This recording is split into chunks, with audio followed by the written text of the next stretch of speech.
speak to all your amendments too.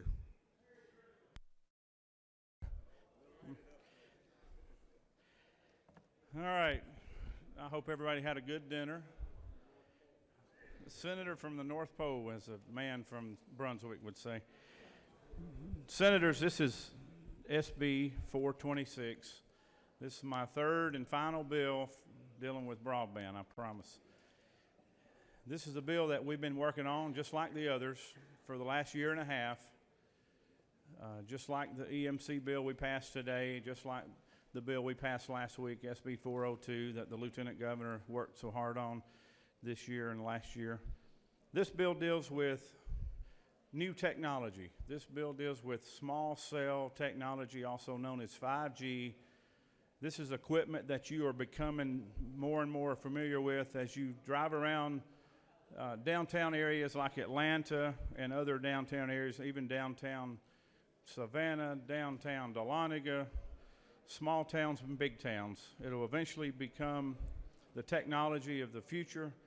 It replaces the 200 and 300-foot cell towers that you see across our landscape that people so much despise with the big red flashing lights. It'll be mounted on small poles, no greater than 50 foot in height, primarily on utility poles in downtown areas like telephone poles and electric poles, light poles, lamp posts, so forth and so on.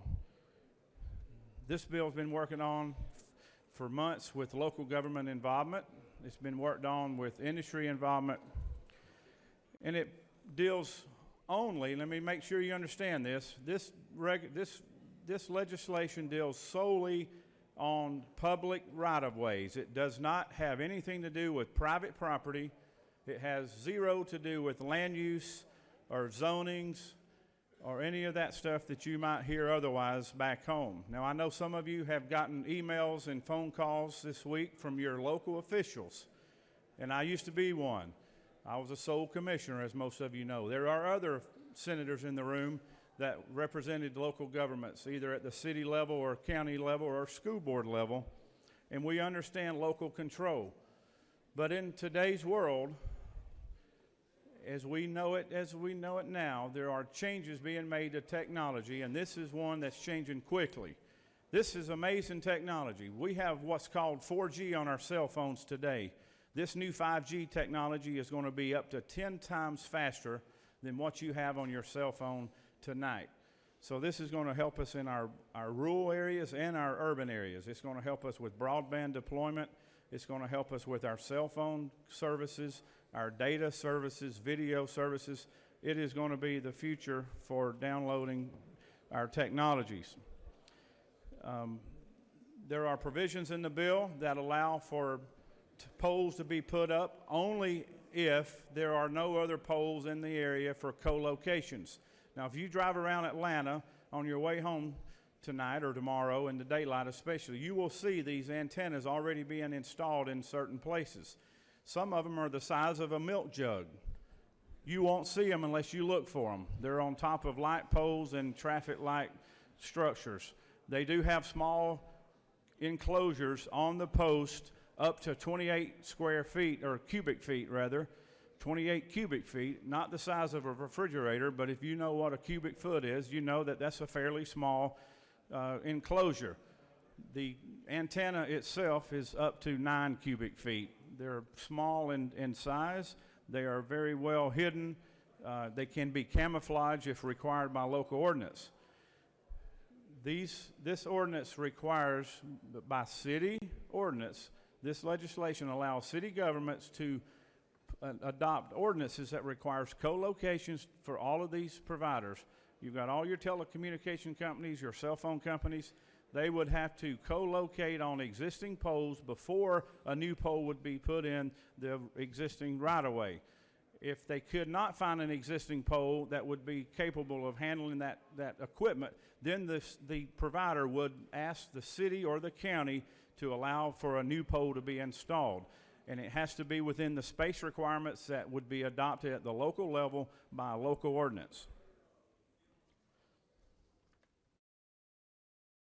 There are more than a dozen states that have already passed similar legislation including North Carolina and Florida. Just today, West Virginia, the West Virginia House of Representatives, by a vote of 97-2, passed similar language that's in this bill tonight. Almost every state around us has passed this language. This language is stricter, and it gives more local control than any of the other states that have adopted it as of today. You've heard the term air gig. If you've heard from AT&T and Verizon and others, they are looking at a new technology to deploy broadband. We talk a lot about broadband in the last mile. This helps to get broadband out to the last mile. The term air gig is something that's being tested by the companies as we speak. This will allow these antennas to be put on telephone poles above the power lines, and it will send a signal across the wavelengths of the power lines. I can't sit here and explain the technology to you from an engineering point of view, but I can tell you that that is very much 21st century technology that's going to be here in the next few years. This legislation sets the framework for that to go forward. This bill establishes fees, and it establishes regulations that would be statewide and consistent throughout every city and every county in Georgia, in spite of what we currently have today. Today in Georgia, we have cities and counties that are trying to adopt their own ordinances. They have fees that range from $16,000 a pole down to $200 a pole. They have all kinds of application requirements and permitting requirements. With 500 cities and counties around the state, that's impossible for these companies to get into the business and deploy this technology. Let me remind you, power companies and telephone companies and cable companies do not have to permit their infrastructure in the right-of-ways. It's covered by state law. They don't go to the local governments and ask for permits to put telephone poles in the right-of-way. This legislation does require for these companies to do so. These companies would continue to have to apply for permits for every pole and every pole attachment made in the cities and counties right-of-ways. So I believe this gives local control. It allows the cities to adopt local ordinances. It protects historic areas. If there's an underground utility requirement in a city or a county, then the utility providers would have to follow those ordinances as well. Mr. President, I'm going to yield for questions at this time because I know there'll be several. And we do have several amendments that are coming up to discuss.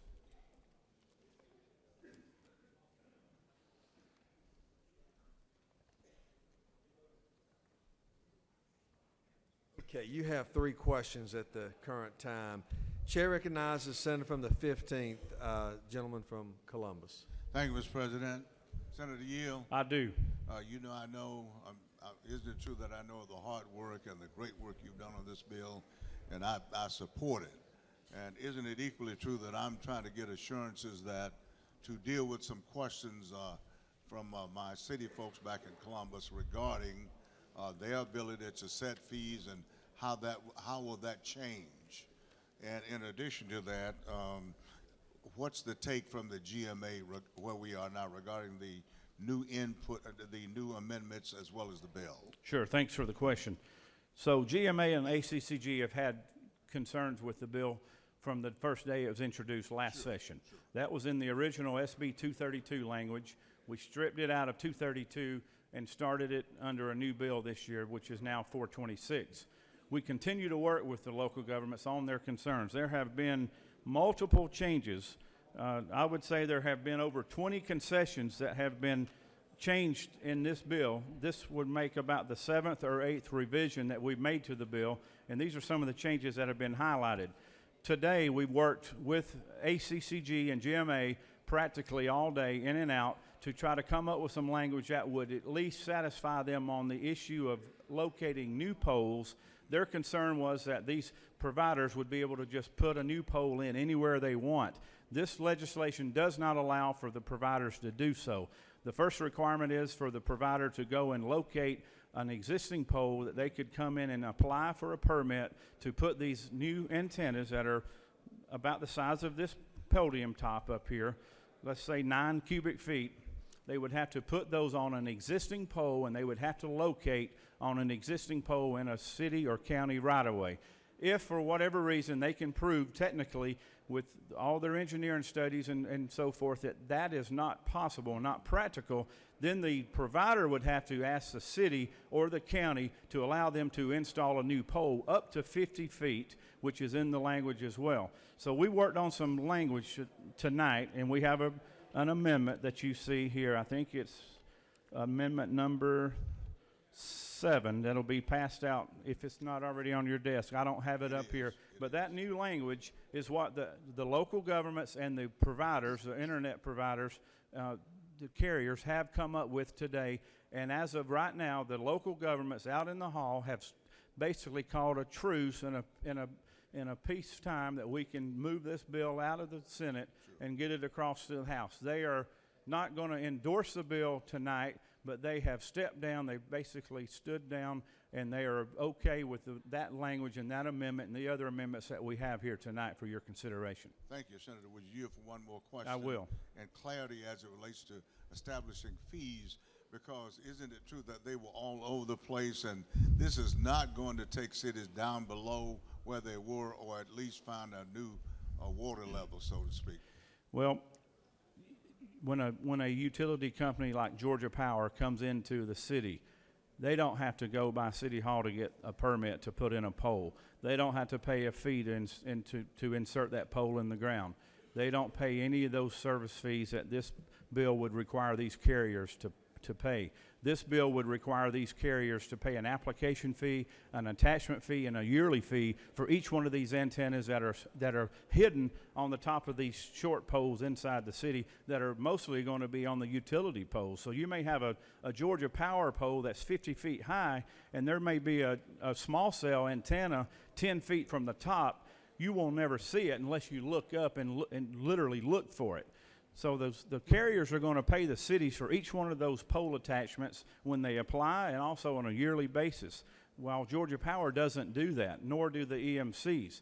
So that's a plus for the cities. This will generate revenue for them, but it's not going to be at the amount of some of the cities that we've seen. We have some bad actors in the state that are charging $16,000 for every application or every permit, and that's just not a good way to do business if we want to get this technology deployed in our state.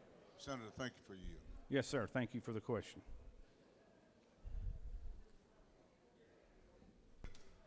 Chair recognizes Senator from the 53rd.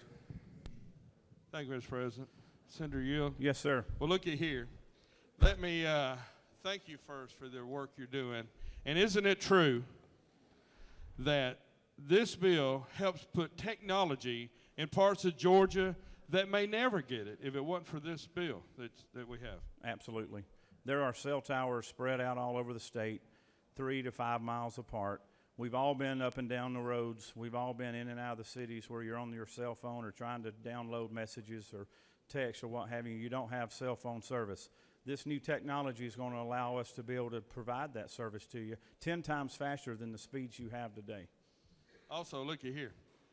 Isn't it true that some of the information that's been presented to some of our local officials has been misleading and somewhat, in fact, just untrue? There's always distorted information. People like to look for the what-ifs and then what-if scenarios.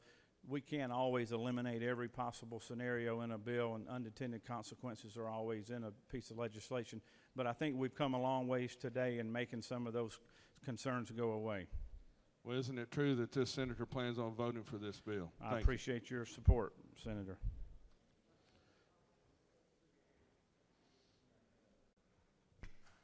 Chair recognizes Senator from the 40th for a question. Senator Yield, a couple of questions. Yes, sir, I will. Senator, isn't it true that, I know you're going to speak to the amendments, but Amendment 7 really probably alleviates one of the major concerns about before a new pole can go up, and that furthermore, the cities will have more control over these poles with this bill than they do over Georgia Power or anybody else's poles. Good question. They have no control over Georgia Power poles or EMC poles or telephone company poles. Zero control because they're all regulated by state law or federal law. This does allow local control to that extent. Further Yield? Yes. Isn't it further true that you have been working on this for a long time, and we've attended various presentations, and this is the technology of the future? And I will tell you on behalf of a lot of us, isn't it true that we really appreciate your patience. You qualify as Job based on this one. Thank you so much. Yes, sir. Thank you. We all have to adapt to change.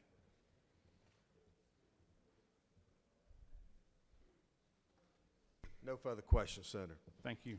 Okay, we're going to take these amendments in order. Senator from the 45th is recognized for speak to amendment number 1.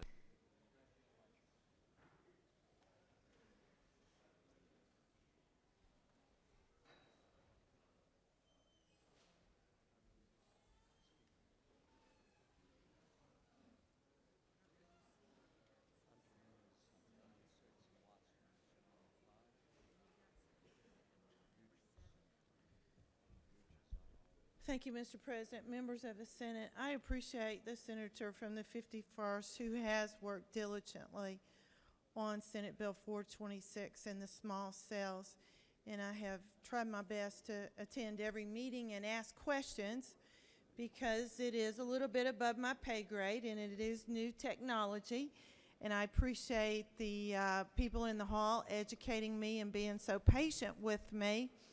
But coming from that local government, I want to make sure in a county that has 16 cities that we are protecting our existing infrastructure.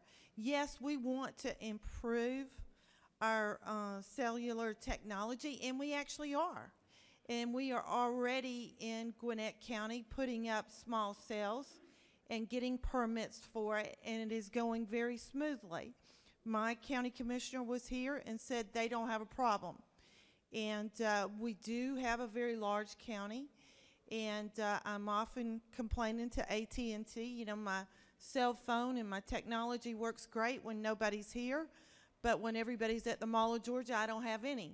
Or when I'm over here at my condominium and right across the street is 75,000 people in the dome, I don't have any cell phone service, and neither do they. So I understand what we're trying to accomplish and in that committee, and one of the reasons I have 2 amendments up here is that I'm very, very concerned that we have created these new cities and they are absolutely fabulous. And most of those new cities have underground fiber optics, and that's a great thing. But some of the historic areas, and there's actually an amendment about that, some of the historic areas do not. And if you have seen these new cell towers and what they look like, they may look great up in the air, but down at the bottom they don't look so great. And when you have cobblestones or pavers or different kinds of sidewalks, it has the potential to damage the aesthetics of it and crowd things out. So I have been very fortunate to work with the senator from the 51st, and I believe we brought a lot of people to the table. And I understand that ACCG and GMA are very difficult sometimes to work with, and we all have competing interests, and we're always trying to bring people to the table.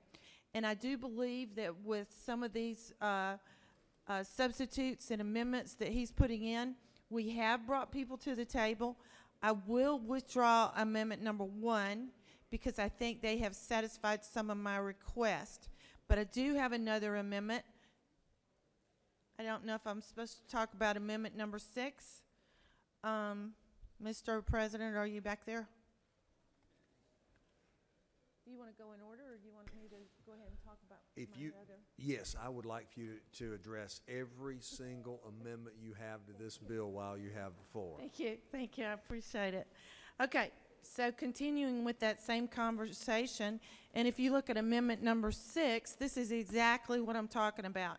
I know that what he's talking about is public property, and when you have a contract and you have private buildings and you're trying to locate on private property, there's some ambiguity there. And in both of the meetings, I asked about that private property, and I really never got an explicit answer. So this amendment number 6, all it does, it says that adding small cells to buildings are not included in this bill. So this amendment just clarifies that equipment cannot be attached to buildings by clarifying and explicitly stating the definition of wireless support structure. Because I asked in committee, what about billboards? What I'm concerned about is these new cities have developed amphitheaters and stages, and they built condominiums around it. Well, when you're sitting there with 5,000 people and you look up at these condominiums and you see all these people have entered into contracts and they got all these sales up here because you may have a big concert and there's 20,000 people at that concert. And I'm just concerned about the aesthetics. I think it can get out of control. And all this amendment does is clarify that. It excludes buildings from this streamlined process. And I don't see a problem with that. I'll be glad to answer any questions, or I'll yield the well. Thank you very much. I'll yield the well.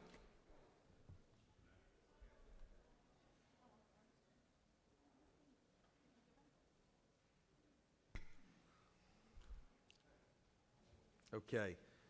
All right, so this puts us at, all right, this puts us at the amendment. All right, so the only amendment, only amendment at this point is amendment number 5. Senator from the 1st could be recognized to speak to that amendment.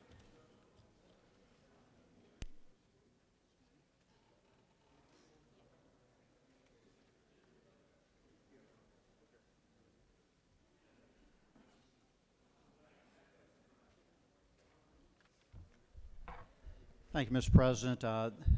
I'm here to discuss amendment number 5. There seems to be just a little bit of disagreement in protection of historic districts, and this would firm that up and would make that language a little bit stronger. If you'll look on line 283, that would add in excluding any historic district.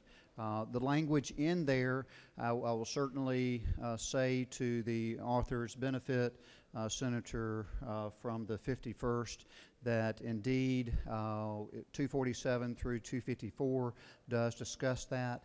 That would not tighten it up as much as this does, so that's where we are. I would appreciate your favorable consideration on amendment number 5. Thank you. No further questions. Question is on amendment number 1, authored by the senator from the 45th. Move. Unanimous consent to withdraw amendment number 1. Is there objection? No, she's withdrawing.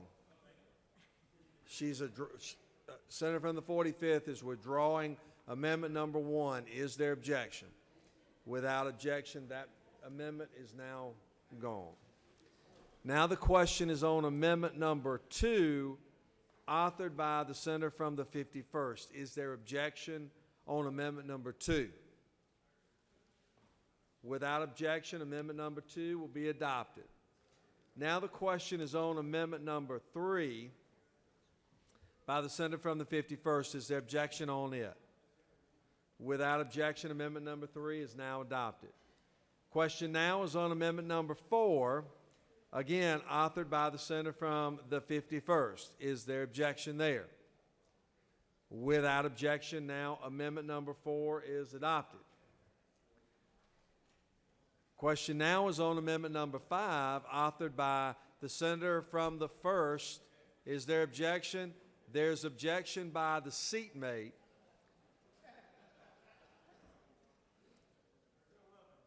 Regarding historic districts. All those in favor of amendment number 5, authored by the senator from the 1st, trying to help historic districts, rise, stand, and be counted. Historic districts.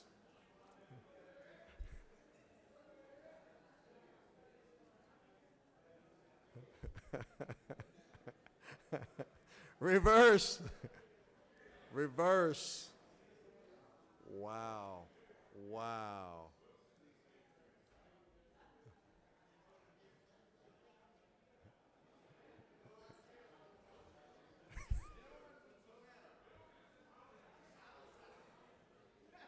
So, yeah. On amendment number 5, authored by the senator from the 1st, in an attempt to preserve the historic districts across the state, the yeas are 23. The nays are 12. And the senator has adopted. Amendment number 5. Amendment number 5 has been adopted. It is getting late. I feel mischief in the air. The question now is on amendment number 6, authored by the senator from the 45th. Is there objection? There is objection. There's objection by the senator from the 51st. The senator from the 45th is trying to help any building, not just historic buildings, but any building.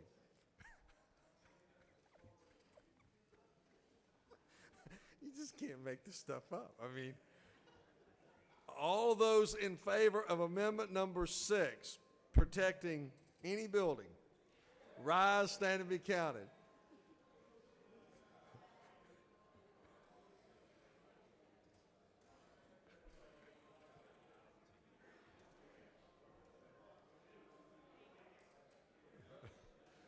Reverse, reverse, reverse.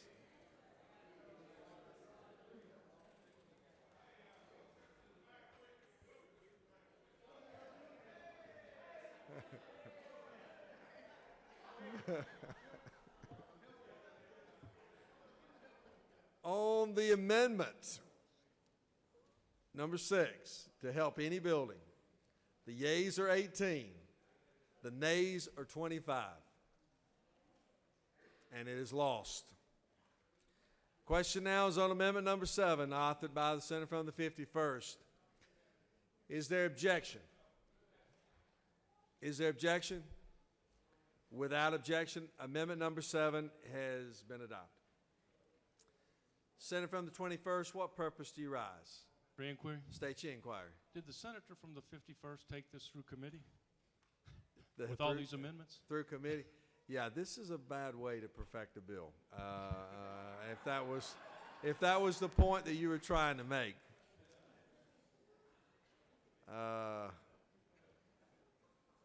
So, question now is on the adoption of the committee substitute as amended. Is there objection? Without objection, the committee substitute as amended is adopted. Now, does any other senator wish to speak for or against the bill? Is there objection agreeing to report of committee which fail pass the bill? Chairs none, report of committee is agreed to. Shall the main question be now put? Of the objection, chairs none, main question is ordered. Shall this bill now pass? The question is on the Christmas tree bill that's before you. All those in favor, vote aye. Those opposed, no. Secretary, unlock the machine. Chair recognizes Senator from the 51st. Parliamentary inquiry. State your inquiry. If I promise to send everybody a Christmas card with my 3 children on it this year, would you vote for my bill?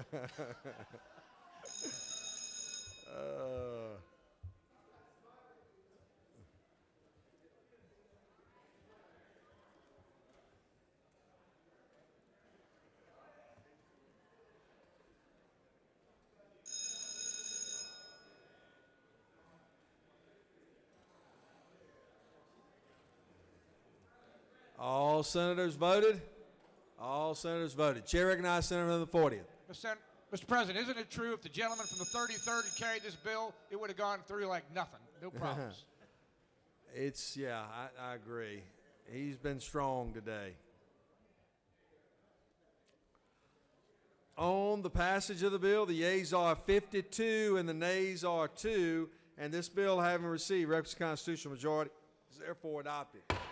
Secretary will read Senate Bill 335. Excuse me. Senate Bill 335 by Senator Unton of the 45th and others. The bill will be titled and acted in Code Section 16546 of the OCGA relating trafficking of persons for labor or sexual servitude so as to expand the offense of trafficking an individual and for other purposes. That concludes the order.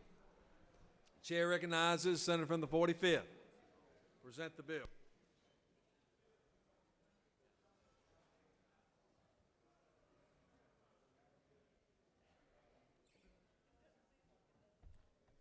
Thank you, Mr. President. Senate Bill 335 is another human trafficking bill. This is the last human trafficking bill. I believe there was 5 of them.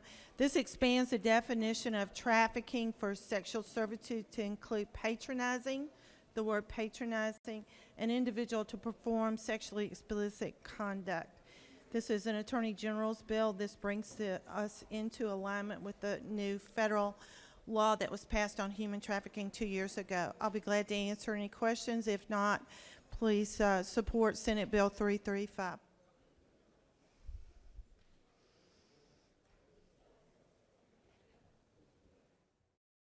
Thank you, Senator. No questions. Any other senator wish to speak for or against the bill? Is the objection? Agree and report to committee which fail pass the bill.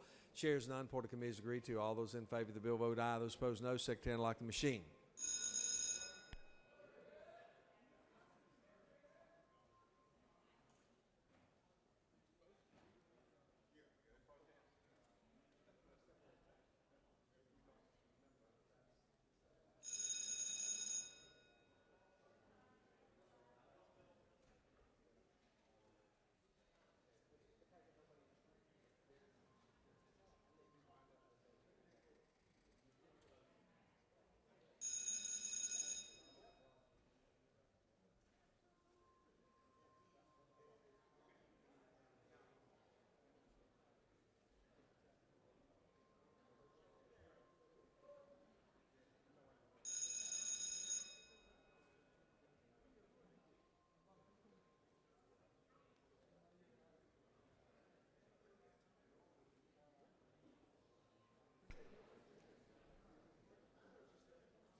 On the pass the bill, the yeas are 52 and the nays are 0.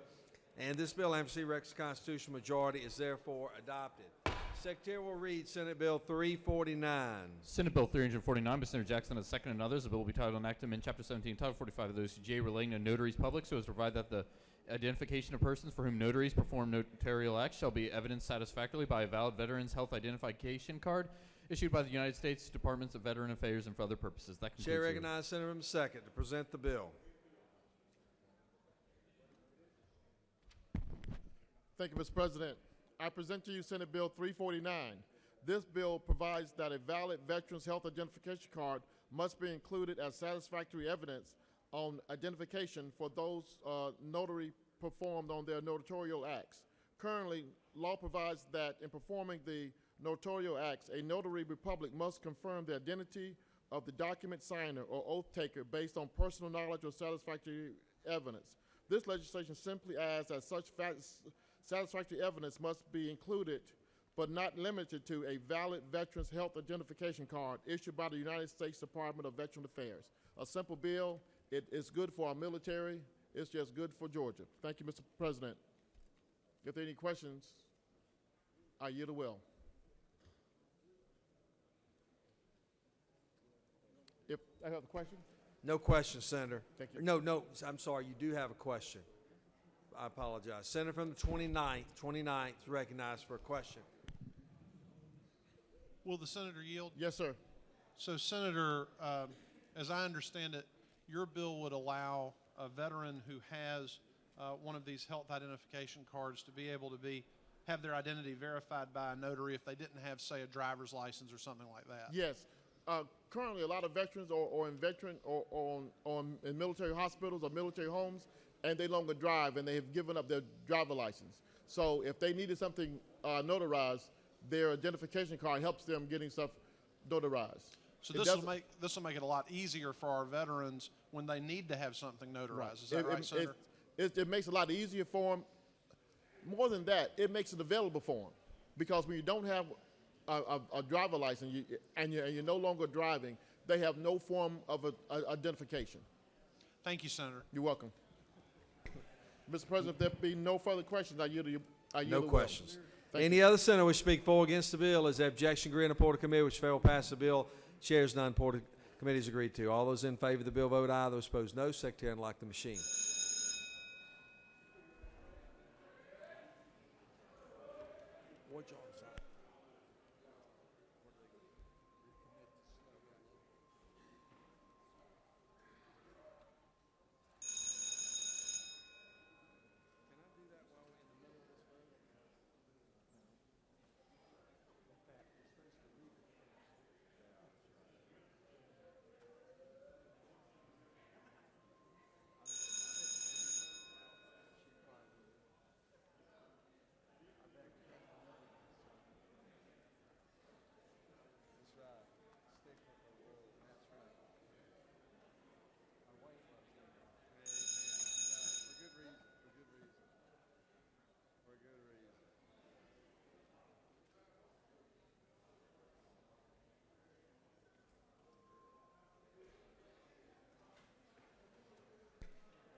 On the passage of the bill, the yeas are 52, nays are 0, and this bill, having received Rex constitutional majority, is therefore adopted.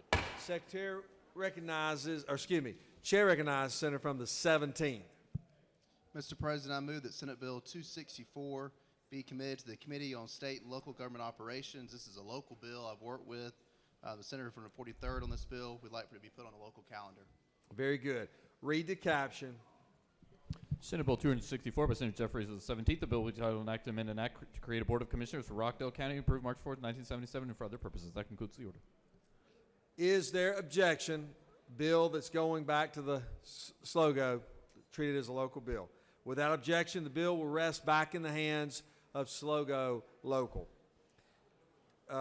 Secretary now will read Senate Bill 385.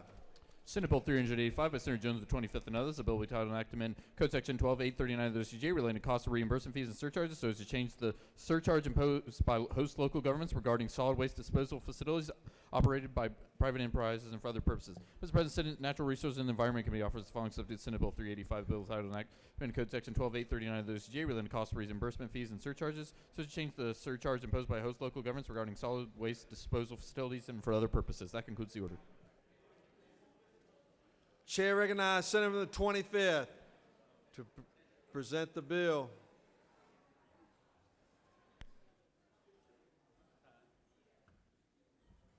Thank you, Mr. President. I know the time is late, so I will be brief. This is actually, Senate Bill 385 is a measure that we voted on last year in this chamber, and it passed 52-0. It was got tied up with another House bill and went to conference committee and couldn't get to an agreement, so I'm bringing it forward as a standalone bill this year. What this simply does, we have 13 regional landfills here in the state, and they are charged with providing a tip fee to the local county or city for the utilization of that landfill. This is a fee that has not been adjusted in almost 30 years. It's $1 per ton, and this bill will move it to $3 per ton. I'm happy to take any questions and look forward to getting your favorable consideration. No questions, Senator. Thank you. You wish, was it a, no questions. The question is on the adoption of the committee substitute. Is there objection? Without objection, committee substitute is adopted. Now, does any other senator wish to speak for or against the bill? Is there objection to adoption of the resolution, Chair? Is there objection to agreeing to the report of committee? Hearing none, all in favor of the bill will vote aye. Those opposed, no. Secretary will unlock the machine.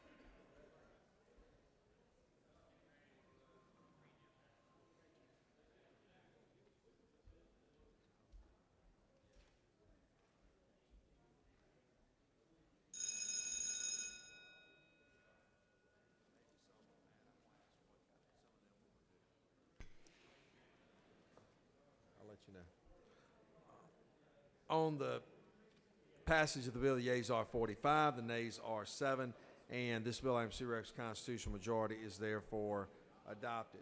Secretary will read Senate Bill 437. 437. Senate Bill 437 by Senator Payne of the 54th and others. The bill will be titled an act to amend Code Section 31394 of the OCGA relating to persons authorized to issue an order not to resuscitate so as to revise parental requirement for consent and for other purposes. Mr. President, Senate Committee on Health and Human Services offers the following substitute to Senate Bill 437. The bill will be titled an act to amend Code Section 31394 of the OCGA relating to persons authorized to issue order not to resuscitate so as to revise parental requirement for consent. Amendment 1 by Senator Payne of the 54th and others offers the following amendment. Amend the Senate Committee on Health and Human Services substitute Senate Bill 437 by deleting lines 10 and 11 and inserting in lieu thereof the following.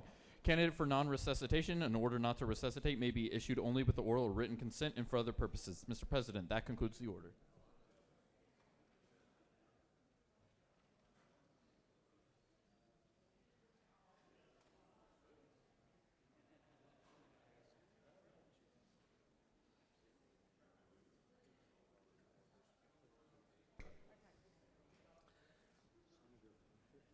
Chair recognizes Senator from the 54th present the bill.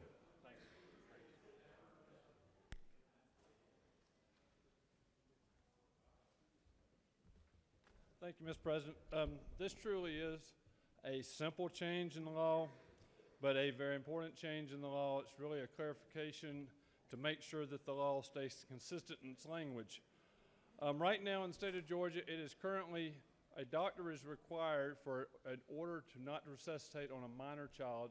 They're required to have a parent's consent, or if a parent's not available, it takes two physicians to both sign off on that order not to resuscitate. However, in the code section regarding minors, 31394 section D, the current language says that when a minor child is,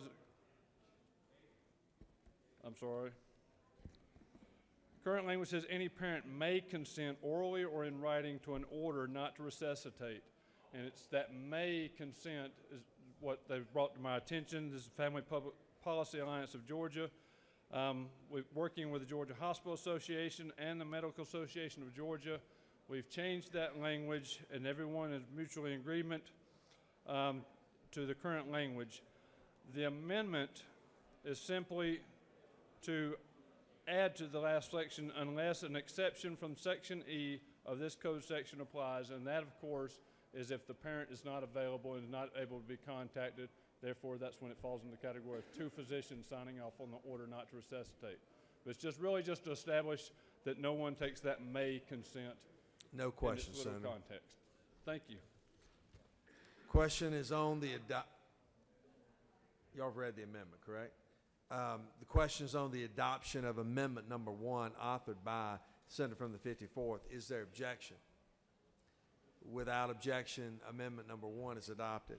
Question now is on the adoption of committee substitute as amended. Is there objection? Without objection, the committee substitute as amended is adopted. Does any other senator wish to speak for or against the bill?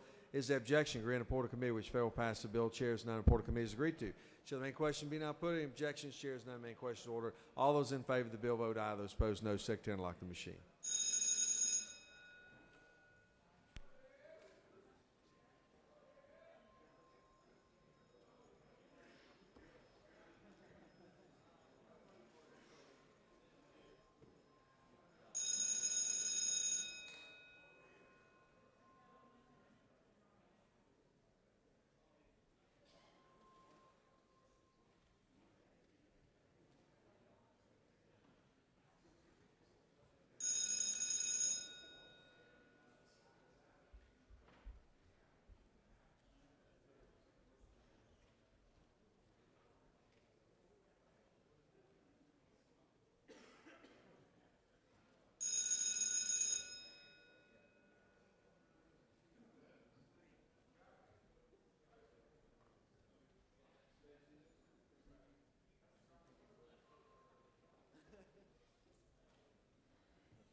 On the passage of the bill, the yeas are 52 and the nays are 0. This bill, having received the constitutional majority, is therefore adopted.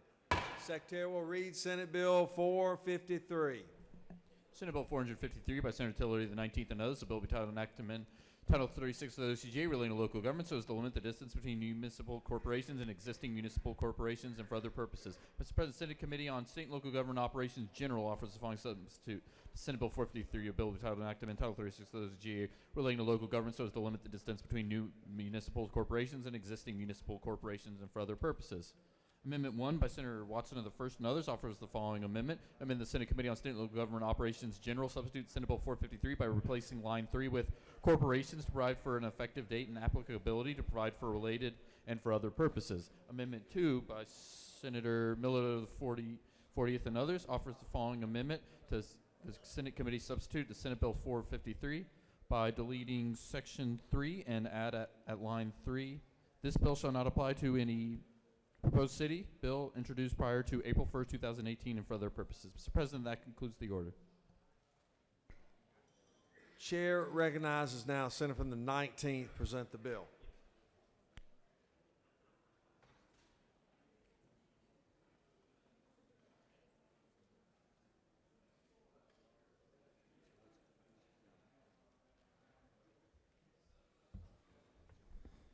Thank you, Mr. President. Members of the Senate, I present to you Senate Bill 453. Since 2005, our body and the House have created, have considered 12 cities. Eight of them have been created, 2 of them have failed, 2 referendums are now pending. 4 cities are currently pending in the House or the Senate. We had some language, though, prior to 2005 that said if you were going to create a city, it had to be a certain distance away from another city.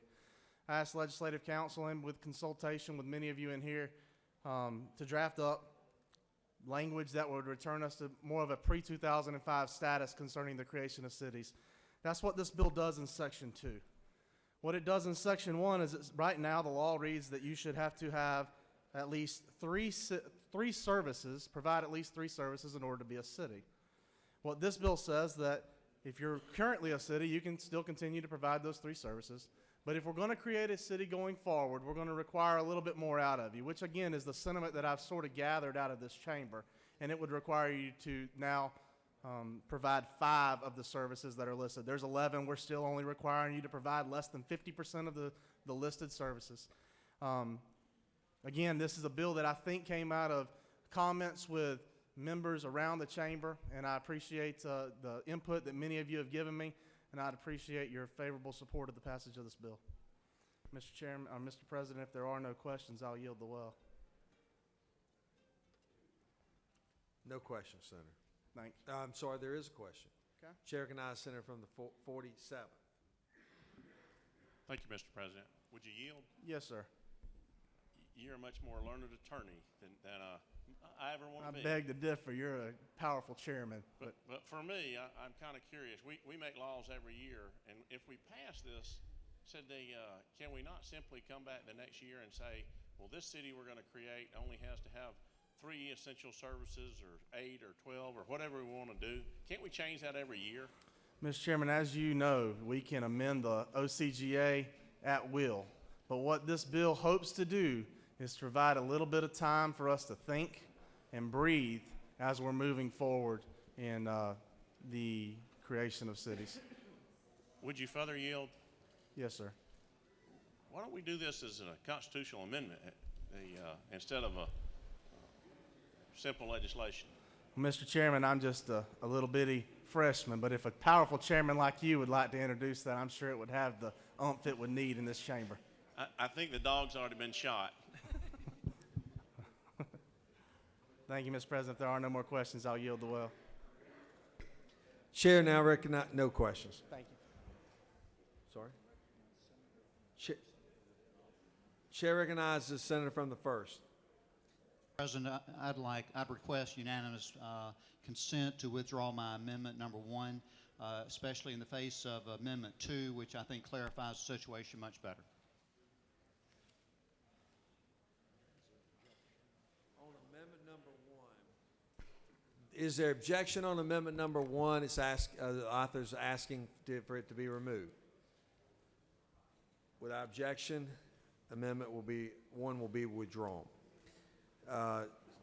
Chair recognizes the Senator from the 40th to speak to his amendment number 2. Or, 40th. He is recognized this time.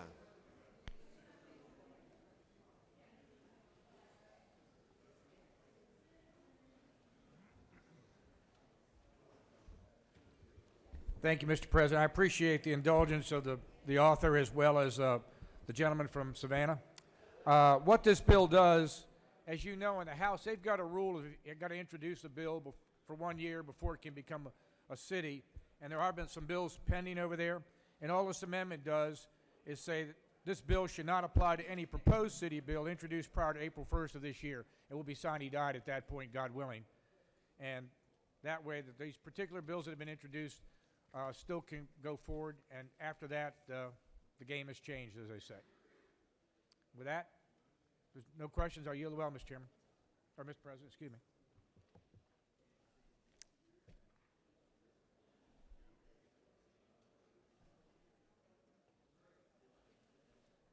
You there? No questions, Senator. All right, we have 2 speakers to the bill. Chair will first recognize Senator from the 10th to speak.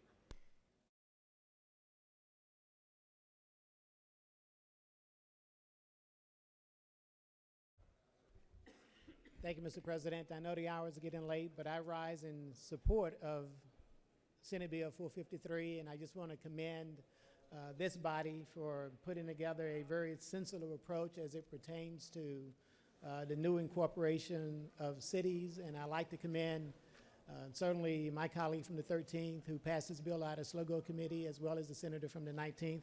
And I would encourage your favorable consideration for Senate Bill 453. And Mr. President, I don't know if I can speak on Amendment 2, but I think Amendment 2 basically takes a lot of information away from the underlying bill. Thank you, and I yield the well. Thank you, Senator. Chair now recognizes Senator from the 56th.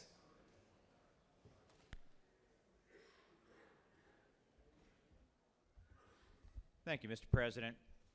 This bill doesn't impact the area that I'm in because we've already incorporated it. But many, many years ago, Eva Golumbos, who many of us in this room know, for almost 30 years fought the most valiant fight to make Sandy Springs a city.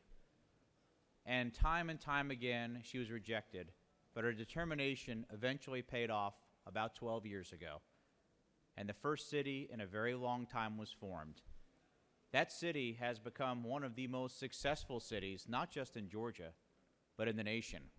And for those of us that knew the services they did not get prior to that city, know that that change also opened the doors for Johns Creek, for Milton, for Dunwoody, for Brookhaven, for Petrie Corners, Tucker, and others.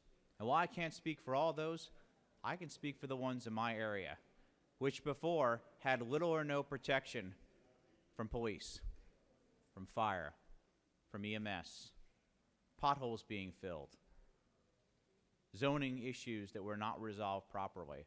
Now each one of those areas are rated as in one of the top 10 for the best places to live, the best places to work, the best place to raise a family, the best place for kids to go to school, some of the highest education and highest incomes. So before we rush too quickly into taking away people's opportunity for self-determination, we need to remember that they would be leaving to form a city because they are not getting the services that they should have been getting typically from that county. So let us be careful and be prudent before we take that power out of their hands. Thank you, Mr. President. I'll yield the will. Okay, the question now is on amendment number 2. Is there objection? There is objection by the senator from the 10th. All those in favor of amendment number 2 will rise, stand, and be counted. If you're in favor of amendment number 2,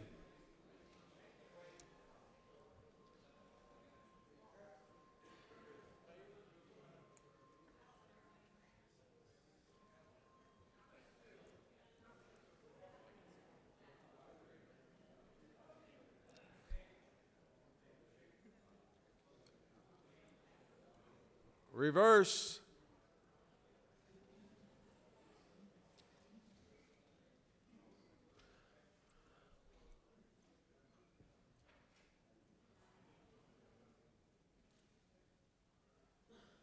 On amendment number 2, the yeas are 25 and the nays are 18.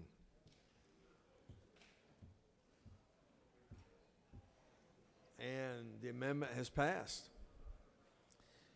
Question now is on the adoption of the committee substitute as amended. Is there objection? Without objection, committee substitute as amended is adopted.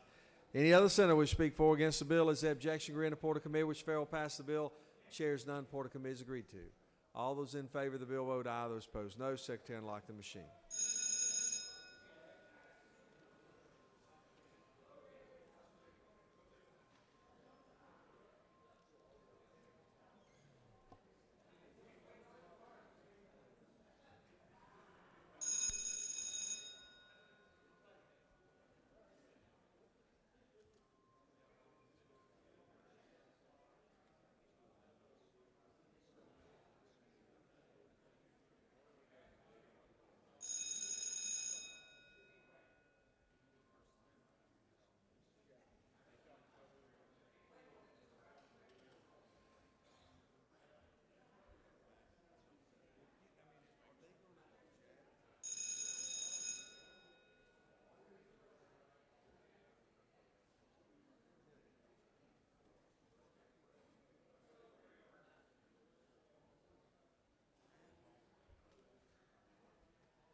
On the pass of the bill, yeas are 46, the nays are 7. And this bill, having received requisite constitutional majority, is therefore adopted. Secretary will read Senate Bill 351. Senate Bill 351 by Senator Unton, the 45th, and others. A bill entitled an act to amend Chapter 26 of Title 43 of the OCGA relating to nurses so as to revise certain provisions relating to advanced nursing practice and for other purposes. Mr. President, Senate Committee on Health and Human Services offers the following substitute. Senate Bill 351, a bill entitled an act to amend Article 2 of Chapter 34 of Title 43 of the OCGA relating to medical practice so as to revise provisions related to the delegation of certain medical acts to advanced practice nurse and for other purposes. Amendment 1 by Senator Unterman, the 45th, offers the following amendment. Amend the Senate Health and Human Services Committee substitute Senate Bill 351 by deleting line 33 and inserting in lieu thereof the following. G, except as otherwise provided in subsection G.1 of this code section A and for other purposes. Amendment 2 by Senator Unterman, the 45th, offers the following amendment to amend the Senate Committee substitute to Senate Bill 351 by line 82, change the word 4 to 8. And Mr. President, that concludes the order. Chair recognizes Senator from the 45th present the bill.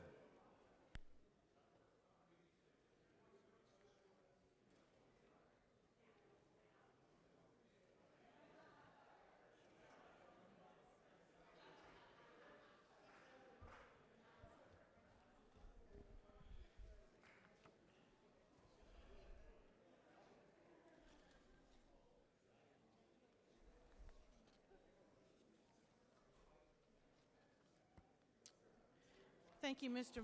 President and members of the Senate. I bring before you Senate Bill 351 as a substitute.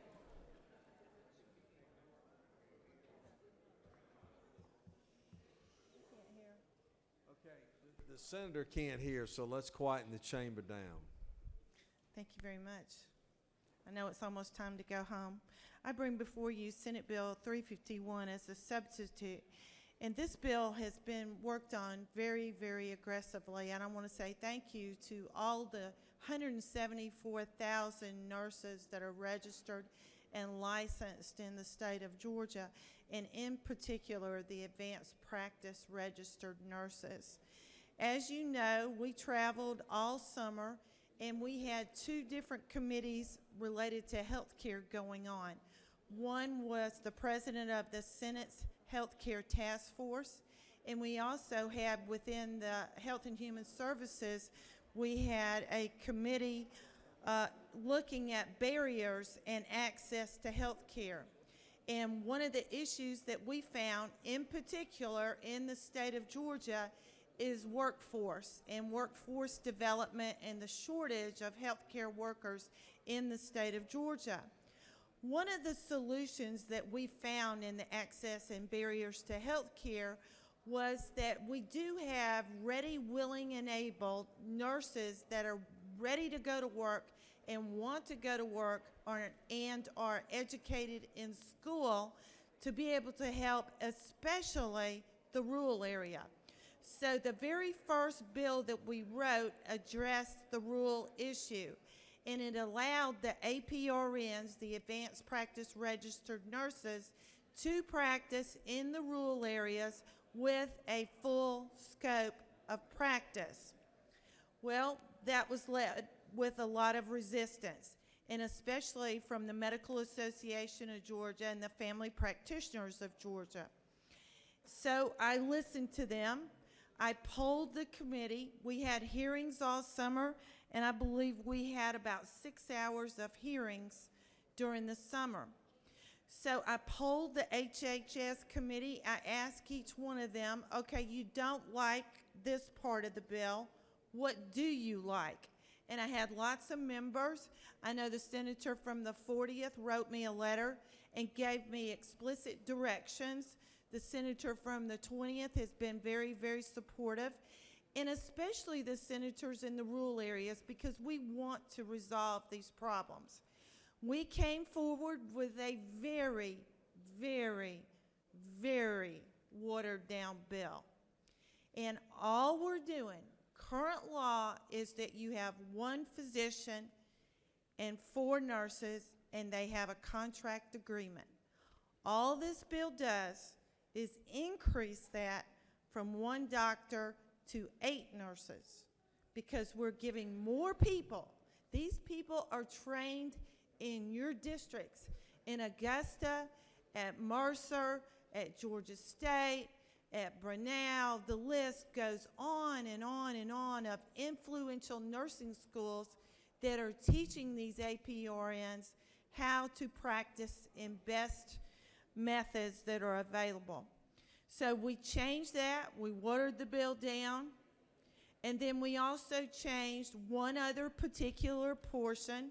We are the only state in the nation that does not allow APRNs to order radiographic testing. That's x-rays. We are the only state in the nation.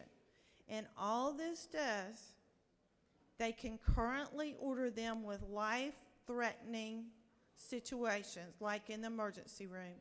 This opens it up, it opens the book up, and allows them to be able to order those tests. So when you go in with your flu and you think you have pneumonia, that APRN that is taking care of you, that nurse practitioner, can order an x-ray and be able to help you. I made a mistake when I submitted the substitutes. There was a Scribner's error, and so I am throwing away, I'm asking to withdraw amendment number 1. And if you look on line 82 of the bill, in the emergency room, I know in Clayton County in particular, we're sending those ambulances out with nurse practitioners on the ambulances. This corrects that, and it changes 4 to 8 that matches the rest of the bill. So everyone in the state would be 1 to 8. So with that, Mr. President, No questions at all, I ask Senator. for your favorable considerations. Thank you very much. All right, I'll let you get back to your desk and ask for unanimous consent to remove withdraw amendment number 1.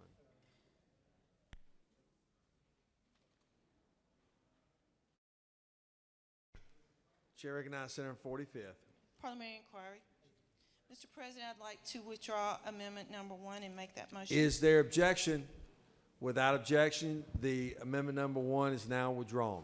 Question now is on amendment number 2. Is there objection? Without objection, amendment number 2 is adopted.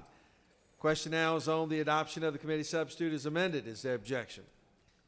Without objection, the committee substitute as amended is adopted. Does any other senator wish to speak for or against the bill? Is there objection? Agree in the Porter Committee which fail pass the bill. Chairs none. Porter Committee is agreed to. All those in favor of the bill vote aye. Those opposed no. Secretary, unlock the machine.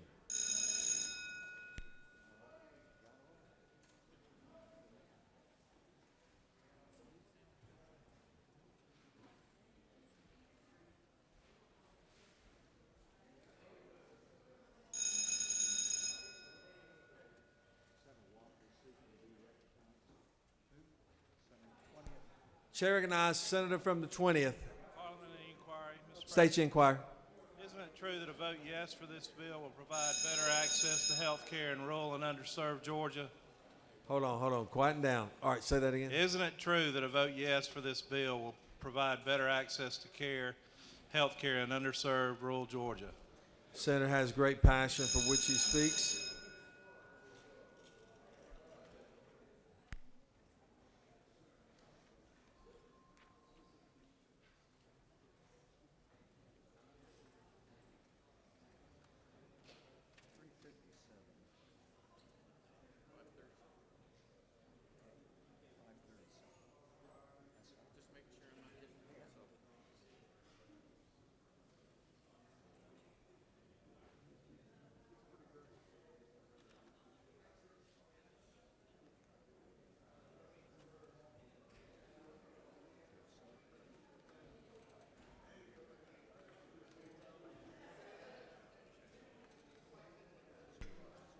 On the passage of the bill, the yeas are 41, the nays are 10, and this bill, having received Rex constitutional majority, is therefore adopted. Secretary now will read SR 537.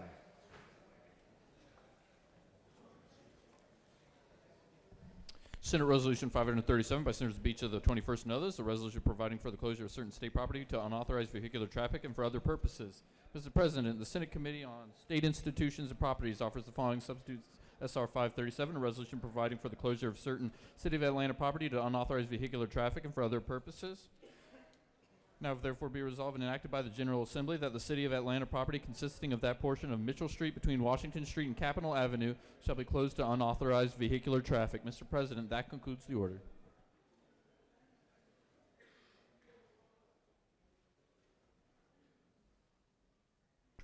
Chair now recognizes Senator from the 21st to present the bill.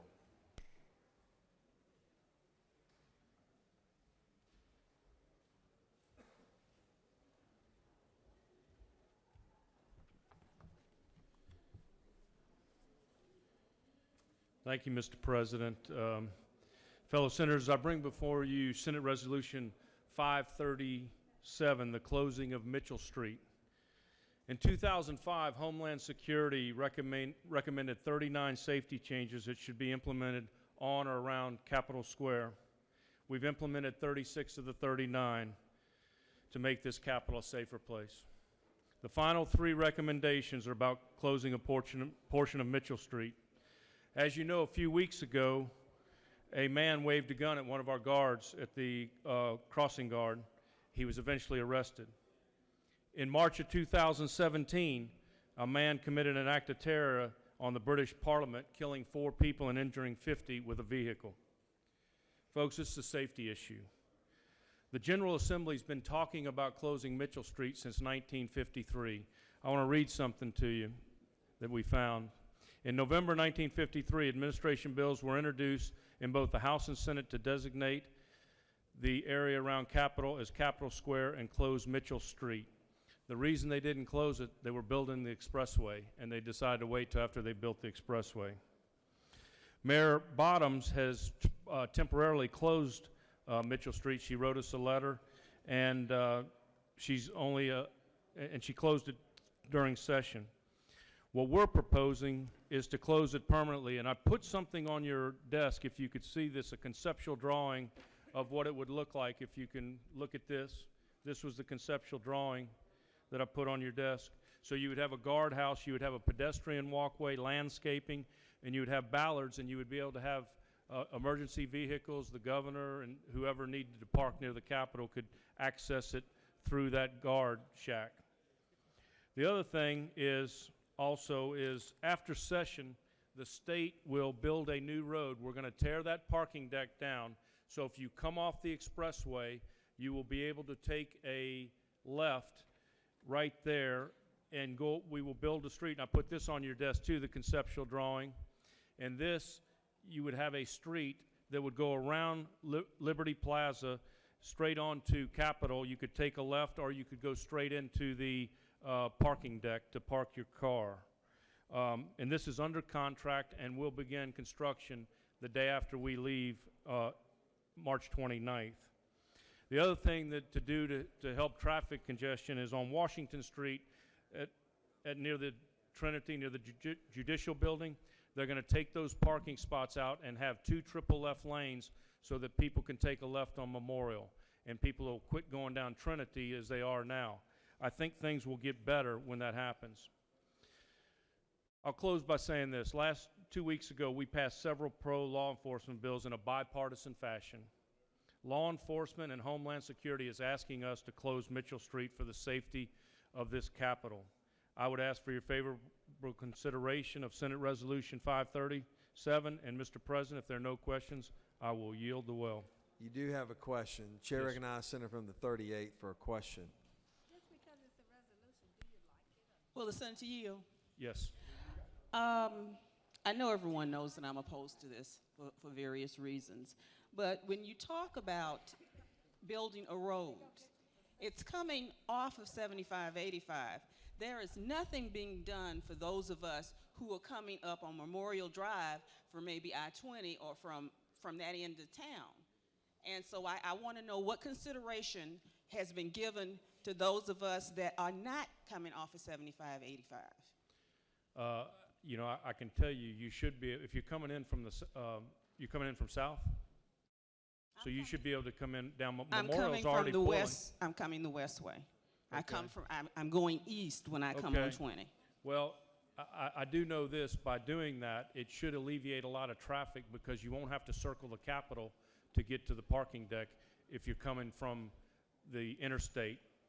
And that should alleviate some traffic around the Capitol if everybody used that was coming from that direction. So I would think it would help. Any enhancement will help. Any new artery and new road enhancement will help. And I do think this, and I know it's been inconvenient for now, but I think by the time we come back next year, that road will be built. The double left lanes on Washington to Memorial would be done. And I think people will be in a habit of going down that way and not using Trinity, and hopefully we will have less congestion and we'll get people used to different driving patterns. Will the senator further yield? Yes. I pulled the law that you have listed in here from 1953. You have stated many times that we've been working on this since 1953. This is the first time that it has come up. And so I'm wondering why, other than the person having the gun a couple of weeks ago, back on the 8th of February, why we are bringing this up instead of trying to study it and then make get some more information and move forward with it in a more deliberative manner that explains more and not rush this through at this point. You know, all I can tell you, Senator, is it has been talked about. I wasn't here, but in 2008, there was a memorandum of understanding between the Georgia Building Authority and GDOT and the City of Atlanta to close Mitchell Street. I have it right here.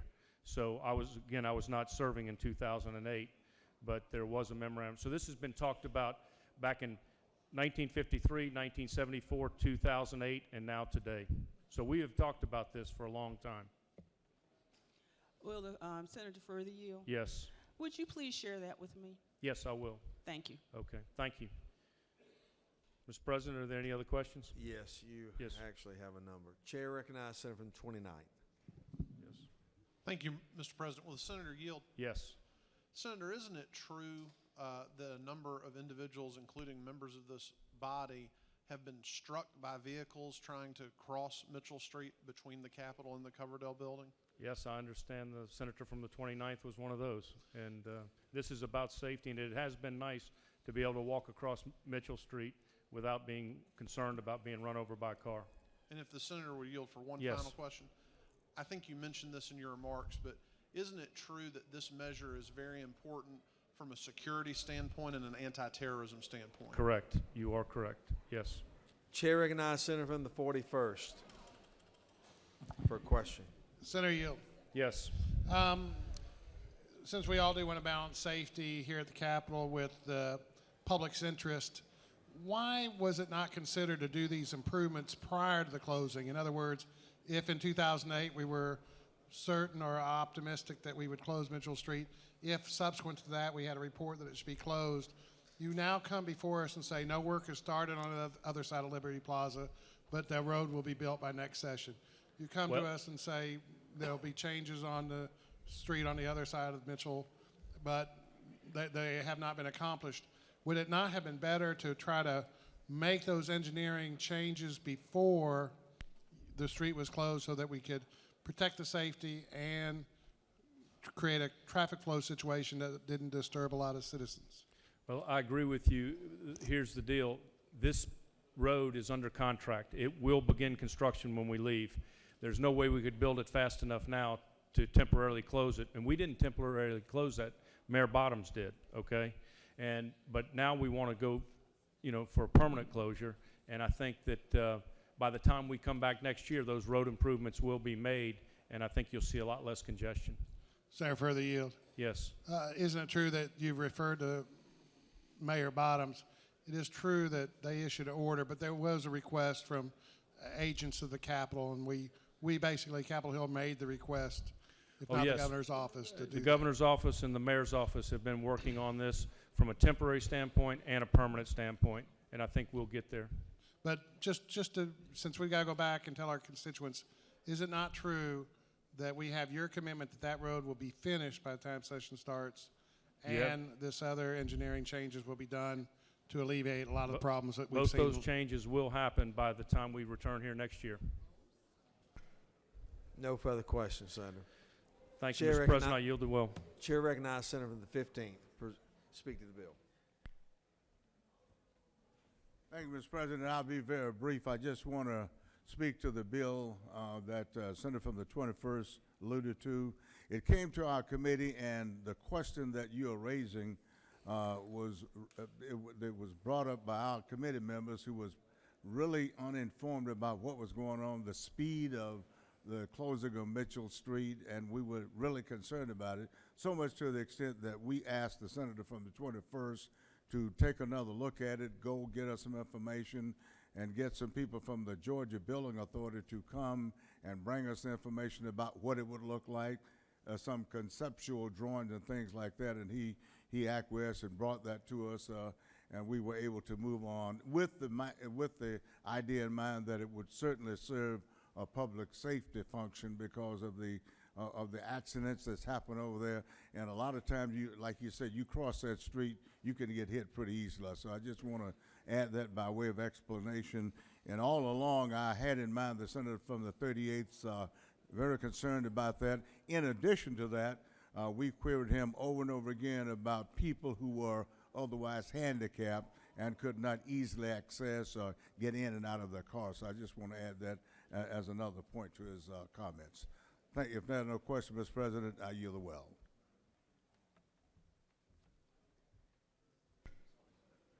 You do have a question from the senator from the 38th. For the senator yield. Yes, ma'am. When you said, which I'm glad you mentioned about handicapped people and access for them, what about the elderly, like my 92-year-old mother who cannot walk that far? She can get around, she can drive, but when it comes to walking, she does get tired very quickly. Was there any consideration for maybe the elderly who may have difficulty, especially since we have elderly coming here to lobby a couple of times during the session? Was there any consideration given to that type of thing when you all were talking about it? Yes, the senator from 30th, yes. As a matter of fact, I left that off, but we were very concerned about the distance to the entrances and things like that because my mom is 93 years old too, and that would be quite a chore for her to try to get from where she is now and cross the barrier, so to speak. But the bottom line is, yes, we consider that. And we were assured by the Georgia Building Authority, as well as the senator from the 21st, that those items and those things would be adequately dealt with before they came back with a final drawing. Thank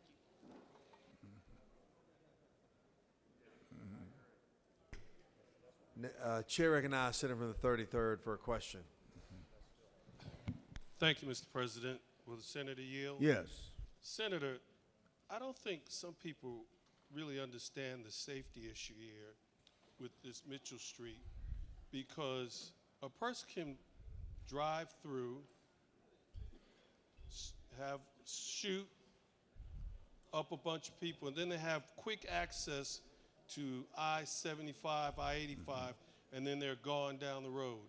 Would you like to just elaborate a little bit on that? Yeah, absolutely. I myself, after say 5 o'clock, and you don't have as many people out there guiding the traffic, police officers and/or state troopers, you can step out there and at your own peril, right? And we all know that. So, trust me, we were really, really impressed by the comments as it relates to public safety and the homeland security aspect of it.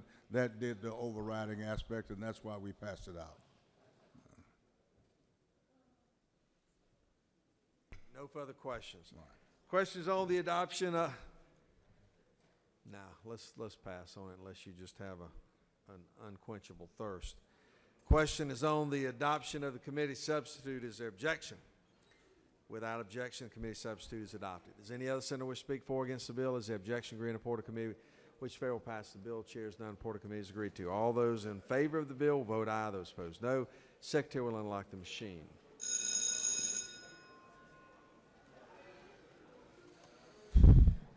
Chair recognizes senator from the 33rd. Nope. Waves off. Waves off.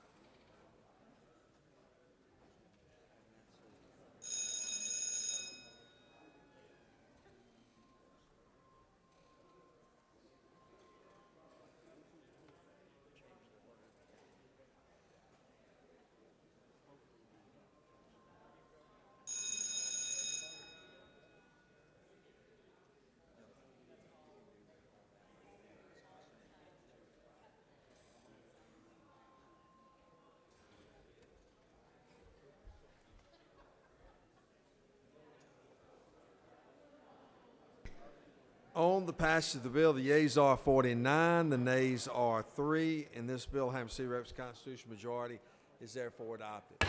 Secretary will read Senate Bill 354. Senate Bill 354 by Senator Jackson II and others, a bill entitled and acted in Code Section 2421 of the CGA relating to tuition fees, so as required that the Technical College System of Georgia classify certain active duty service members as in-state for tuition purposes and for other purposes. Mr. President, the Senate Committee on Higher Education offers the following substitute Senate Bill 354, a bill entitled and acted in Code Section 2421 of the CGA relating to tuition fees, so as required that the Technical College System of Georgia classify certain active duty service members as in-state for tuition purposes and for other purposes. That concludes the order. Chair recognizes Senator from second. Thank you, Mr. President.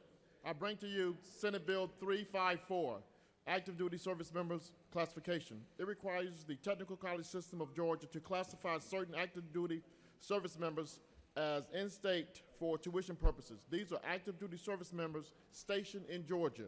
Current law does not allow certain active duty service members to be classified as residents in-state tuition for the technical college system. Also, this legislation requires that on January 31st of each year, the Technical College System of Georgia provides an annual report to the Governor, the President of the Senate, and the Speaker of the House on the total number and dollar value of the waiver of out-of-state tuition fees for active duty service members provided by this legislation. Once again, this is a good military legislation. It's good for Georgia, it's good for our military, and it's just the right thing to do for our country. Thank Mr. you, President, Senator. if there are no questions, I yield the will. No questions. Question on the adoption of committee substitute is there objection? Without objection, committee substitute is adopted. Is any other senator wish to speak for or against the bill? Is there objection agreeing to report of committee which fail to pass the bill? Chair is none. Report of committee is agreed to. All those in favor of the bill, vote aye. Those opposed, no. Secretary, unlock the machine.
On the passage of the bill, the yeas are 51, the nays are 0, and this bill, having received requisite constitutional majority, is therefore adopted. Secretary will read SR 681. 681. Senate Resolution 681 by Senator Harbert the 16th and others, a resolution encouraging the United States Congress to propose the Parental Rights Amendment to the states for ratification and for other purposes. Mr. President, now therefore be resolved by the General Assembly of Georgia that members of this body affirm the Parental Rights Amendment to the United States Constitution as presented to the United States Congress and as referenced here. And Mr. President, that concludes the order. Chair recognizes Senator from the 16th. Speak to his resolution.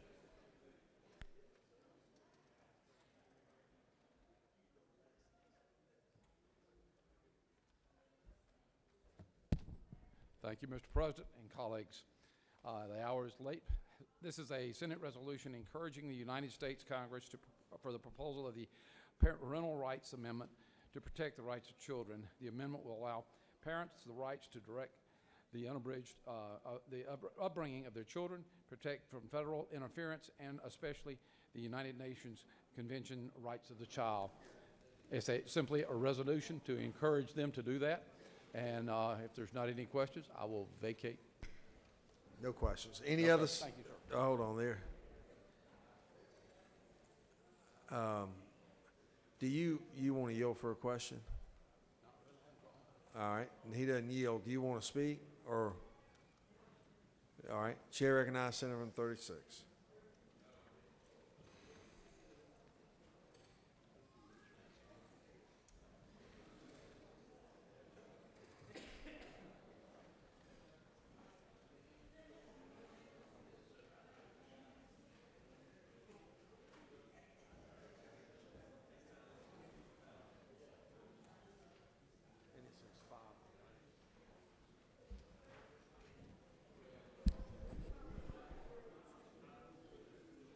Thank you, Mr. President. Colleagues, I have some cautionary remarks to make about this urging resolution. The author didn't stay in the well very long or delineate much of it, but essentially, this amendment could be used as a defense of child abuse of a child by a parent. Are you familiar with the best interest of the child standard? I know some lawyers in here are, because the courts work frequently with this concept. But the courts use that best interest of the child standard in any situation regarding children and forces them to always rule in favor of a parent if this parental rights amendment were added to the Constitution. It would take away the ability of the judge, the judicial system, to use that standard of what's in the best interest of the child, because the court really is the defender of the child's rights when it comes to an abusive situation with people that are related, blood relations or guardians of a child. The wording in this proposed amendment would make it very difficult to ever find the parent at fault. It has a sweeping impact on that fundamental concept in our judiciary system and when dealing with the rights of children. Because as a constitutional amendment, this amendment actually, were it to become a part of the U.S. Constitution, would supersede children's 14th Amendment rights. I know there are a number of attorneys that could explain that to you and know what I'm talking about. It really is a resolution that is a hot button on promoting cultural warfare, if you want to call it that. Parents could give them the power to insist that their children not be in the same classes as children of other religions or be educated with gay students. It would have the same force as any other constitutional amendment, and it would overrule the Establishment Clause of the First Amendment. It would also create all sorts of murkiness in a divorce case. Which parent gets these total rights over a child? What about the case of adoption? Does the birth parent retain some or all rights? It would make it impossible in that case, were that to be the case, to have a truly final adoption. If birth parents' rights are absolute in the Constitution, would termination of rights by a foster family seeking to adopt ever even be possible? And we have kind of become many experts on adoption law here in this chamber, right, over the this last period as the questions of modernizing our adoption system have traveled in statutory language back and forth between the chambers, and we now at last have passed a bill to modernize our adoption system. But this kind of resolution is pushes all the buttons. It is those who defend the rights of children, and there's actually international codification of the rights of children, the UN Convention on the Rights of Children. That would be overridden by this. That would be undermined. And there's a real reason that efforts are being made around the world to protect the rights of children. We have children suffer incredible abuses around the world, cumulatively. Many of us in the sound of my voice may be very, very privileged to not be living in that kind of situation or not have been exposed to it. But if you read the headlines about what can happen in a dysfunctional family, or a dysfunctional religious order, I think back to the sect here in Atlanta where the beating of children was actually encouraged and seen as a positive thing for religious leaders in this cult to perform. And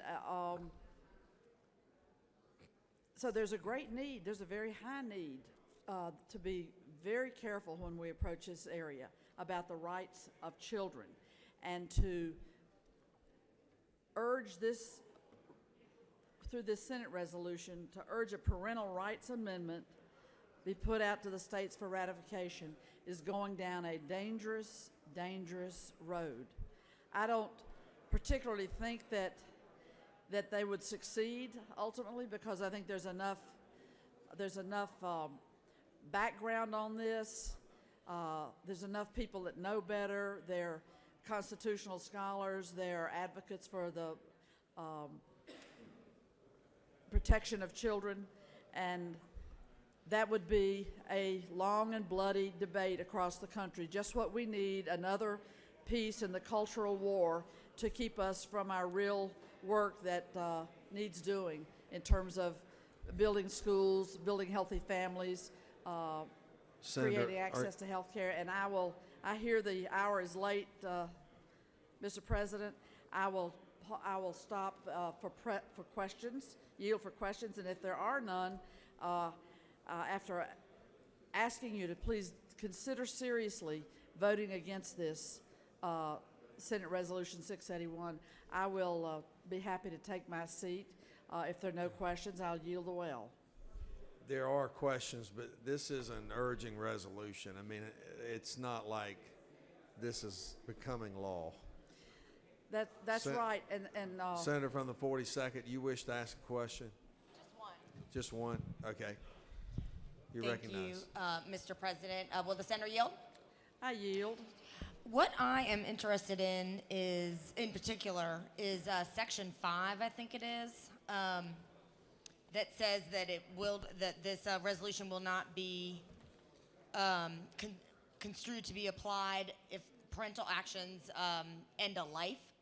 But I'm wondering about that really high-profile case where the parents had held all 17 of their children captive, and they were malnourished and tied up. And I guess I would have asked the author, I'm curious to know where that line is between tying up your kids and starving them and actions that end a life. Like, is it, obviously if you kill them, it's not okay under this, it seems, but it might it be okay to do as those parents did, or make it harder to prosecute? I guess that's what I'm curious about. Well, the senator raises a great point, and that's line 33 on the second page. The article shall not be construed to apply to a parental action or decision that would end life.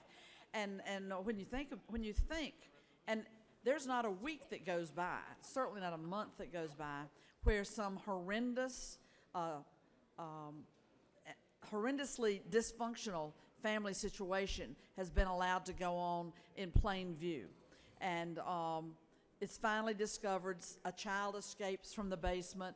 A teacher notices that the whole family's been pulled out of public school and no longer showing up anywhere. You know, the scenarios are multiple and varied, but at the core of it is adults, for whatever reason, being disturbed, being psychotic, being evil, having been victims as children themselves. For whatever reason, there are adults that will do bad things to their children. And the job of government is to watch over them. But so I would agree with you on the concern that those words in Section 5. Thank you, Senator. There are no further questions. I didn't know if you were filibustering tonight or. Well, it's just too doggone early to filibuster, isn't it? Hey, I felt so, but I wasn't certain. No questions, Senator. Thank you, and I'll just close by saying, in comment. No, you've already closed three times. Well, but yes, but someone behind me keeps asking me questions or making commentary. So I just want to address one point and take my seat, and that is that because we often say this, and I've introduced urging resolutions. I've got an urging resolution right now in rules urging the U.S. Congress to please put some processes in place to not have the president be the sole decider on pushing the nuclear button.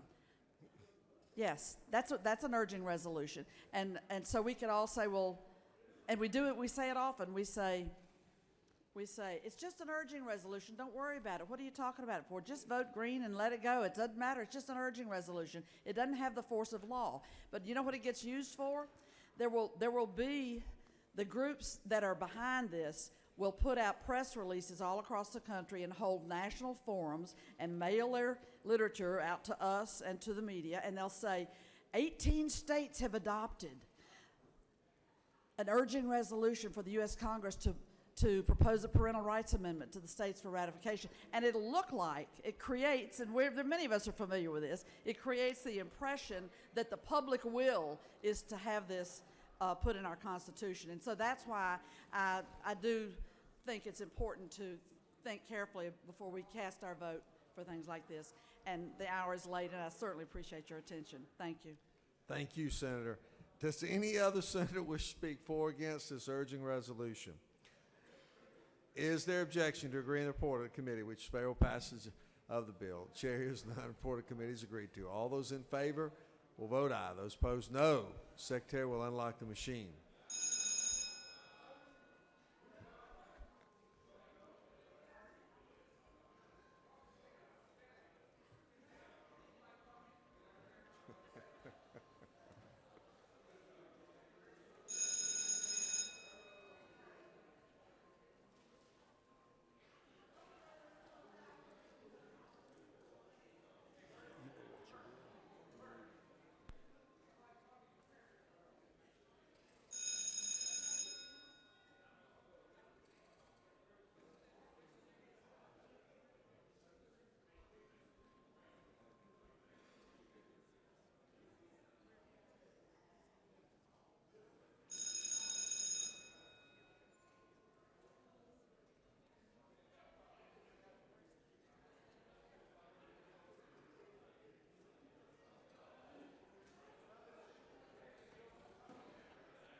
On the adoption of the resolution, the yeas are 33, the nays are 19, and the resolution has been adopted. Chair recognizes the majority leader. Thank you, Mr. President. I ask unanimous consent to move SB 435 to the foot of the supplemental calendar. Is there objection? Without objection, the bill will be moved to the foot of the calendar. Last bill will be Secretary will read Senate Bill 228. Senate Bill 228 by Senator Raccoon of the 29th. The bill will be titled Enactment Title 40 of the OCGA relating to motor vehicles so as to provide for criminal offense and minimum fines for proper operation of an authorized emergency or law enforcement vehicle and for other purposes. Mr. President, Senate Committee on Public Safety offers the following substitute to Senate Bill 228, a bill entitled Enactment Title 40 of the OCGA relating to motor vehicles so as to provide for criminal offense and minimum fines for improper operation of an authorized emergency or law enforcement vehicle and for other purposes. Amendment 1 by Senator Harper of the 7th and Senator Raccoon of the 29th offers the following amendment. Amend the Senate Committee on Public Safety substitute Senate Bill 228 by replacing lines 2 through 6 with the following. As to provide for exceptions for the use of audible signals, flashing lights, and sirens of authorized emergency vehicles and for other purposes. Amendment 2 by Senator Albers of 56 and others offers the following amendment. Amend the Senate Committee on Public Safety substitute Senate Bill 228 by placing lines 2 through 6 with the following. As to and for other purposes. Mr. President, that concludes the order. We have a bill and a resolution that's still before us. Let me have the Senate's attention for just a moment. It is always such an honor when we have our pages that are with us, and those that go the extra mile to stay all the way till the Senate finishes and it's almost 9 o'clock. We have Brandon, Kyra, and Lauren that's in the back. Let's give them a round of applause. Doing a great job. Thank you very much. Done a wonderful job. Thank you very, very much. Good. Excellent. There you go. Looking good. Okay. Thank you so much. Y'all can escort yourself out now. There you go. Beautiful. Great job. Chair recognizes Senator from 29th. Present the bill.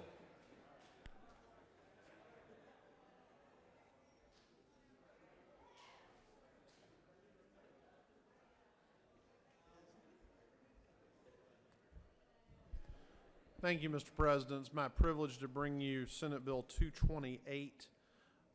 What Senate Bill 228 does is it provides some penalties for using flashing lights in an emergency vehicle or a siren in an emergency vehicle in a non-emergency situation. I know that the sponsors of the amendments may come forward to describe them in greater detail, but I am in agreement with both of the amendments. The effect of the amendments are to change the person that would be penalized from the actual driver to an elected official directing someone to violate current law. But I'll be glad to answer any questions. If there are no questions, I will yield the well. You do have a question. Chair recognizes Senator from the 6th for a question. Mr. President, I actually have a point of order in terms of the amendments that have been offered. All right, that will not come at this point, so Okay. I'll recognize you momentarily. There are no questions, Senator. Chair,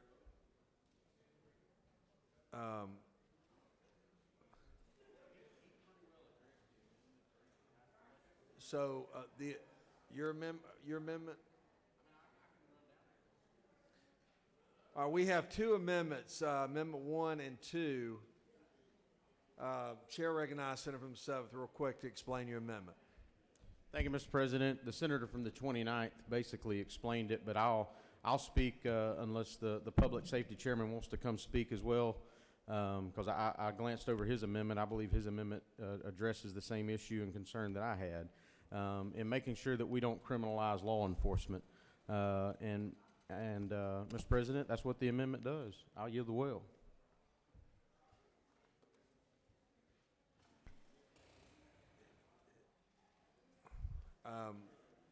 Do you need to speak? Chair recognizes Senator from the 56th, distinguished public safety chairman.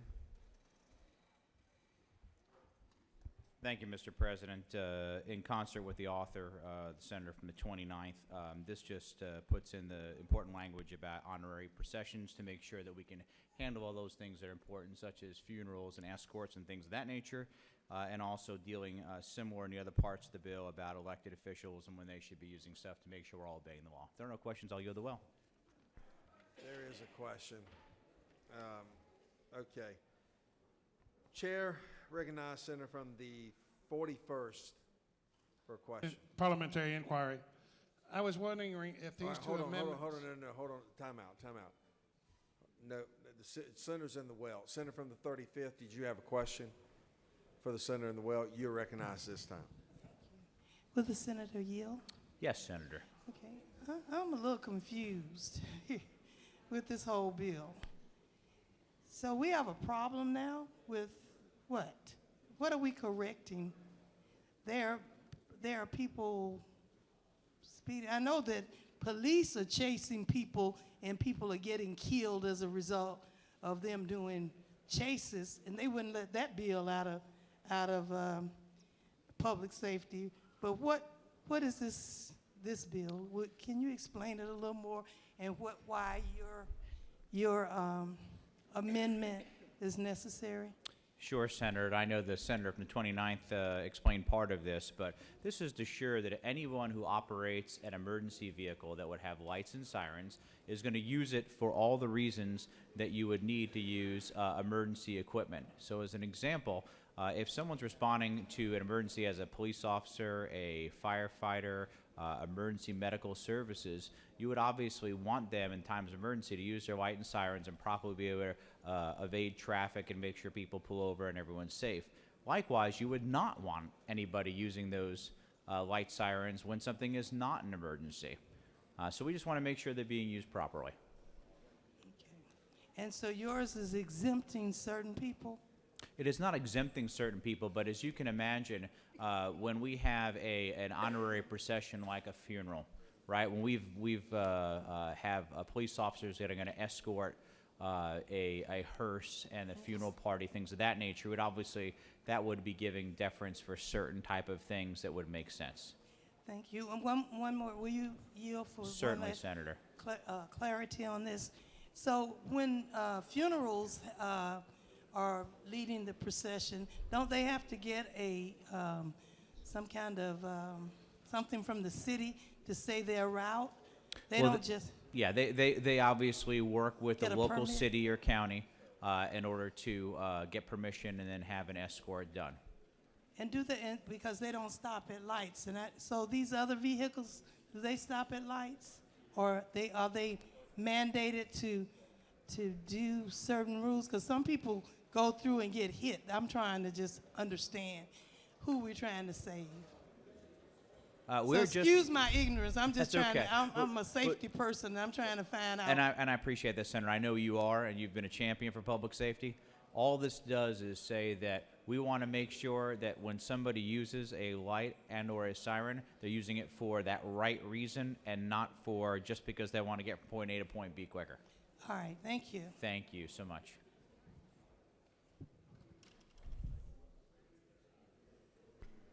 No further questions. Thank you, Mr. President. Senator from the 41st, what purpose do you rise? Parliamentary inquiry, State your Mr. inquiry. President. I believe that the amendments together violate Rule 7-1.6D, and I would like you to consult there with my whip on that and give us a ruling, Mr. President. They're consulting right now with the Secretary.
Okay, I asked both senators. They did not do this in conspiring with one another, so the chair will rule that the two amendments are in order. The questions on amendment number one. Number one, is there objection? Without objection, amendment number one is adopted. Now the question is on amendment number two. Is there objection? There is objection by the minority leader. All those in favor of amendment number two, rise, stand, and be counted. If you are in favor of amendment two,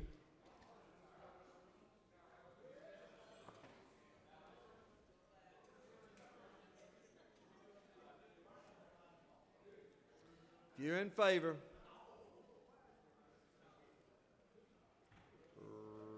reverse.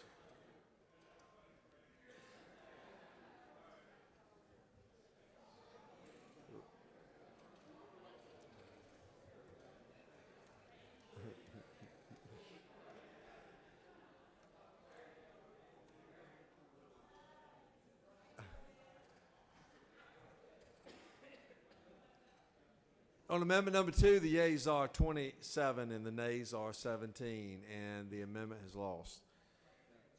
I'm sorry, it passed. It passed. Questions on the adoption of the committee substitute as amended. Is there objection? Without objection, committee substitute as amended is adopted. Does any other senator wish to speak for or against the Any other senator wish to speak for or against the bill? Is there objection? To agree in the report of committee which fail will pass the bill. Chairs none. The report of committee is agreed to. All those in favor of the bill will vote aye. Those opposed, no. Secretary will unlock the machine.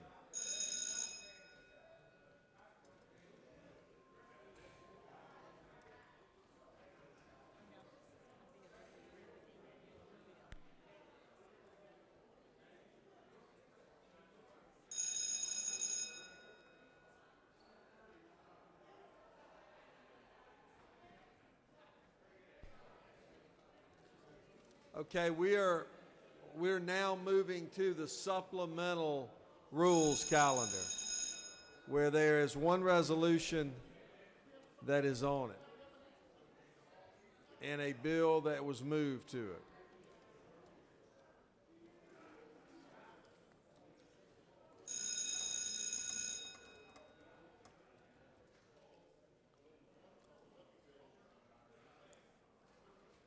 On the passage of the bill, the yeas are 41 and the nays are 12, and this bill having C-Rex constitutional majority is therefore adopted. Secretary will now read S.R. 149. Senate Resolution 149 by Senator Williams, the 27th, and others, a resolution designating September 1st as Childhood Cancer Awareness Day in Georgia and for other purposes. Mr. President, that concludes the order.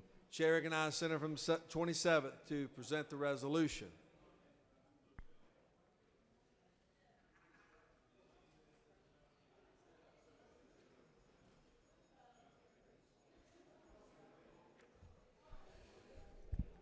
Thank you, Mr. President, members of the Senate.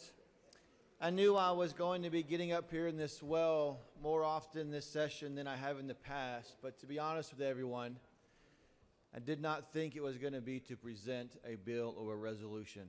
So I want to start out, first of all, by telling the chairman of the Rules Committee from the bottom of my heart, thank you for allowing this bill to come out of the rules.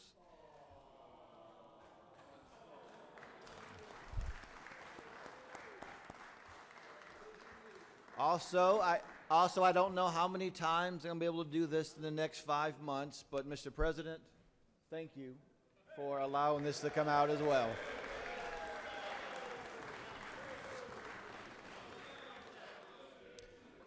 What this resolution does is it makes September 1st of every single year going forward Childhood Cancer Awareness Day, so that the state of Georgia can partner up with not-for-profits and raise funds for childhood cancer awareness. I ask for your favorable consent, and if there's any questions, I yield the well.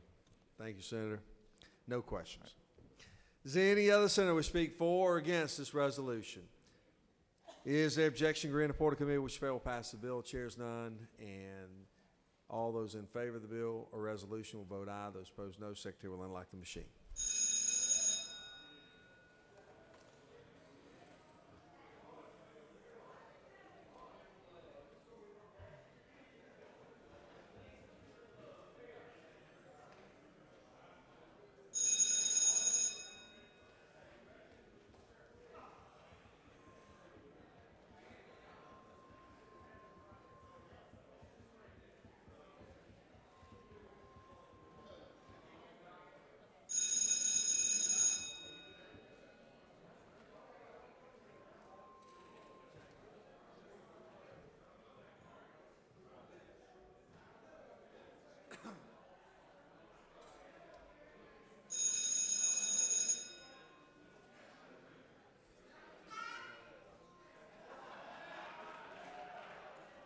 That's the best news I have, best word I've heard all day, I can promise you.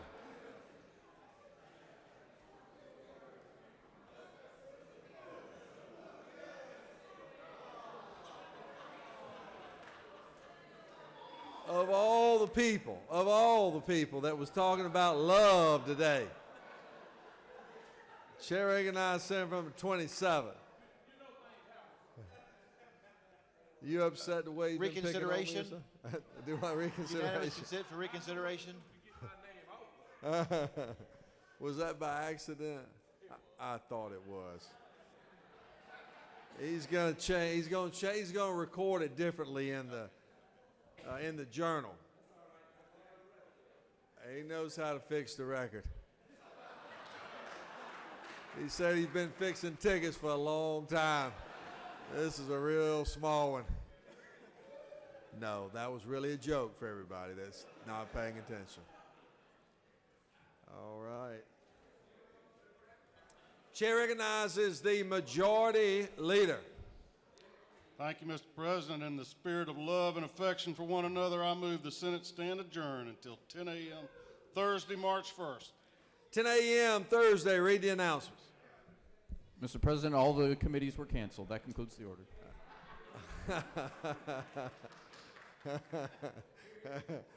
This guy's pretty good. All right.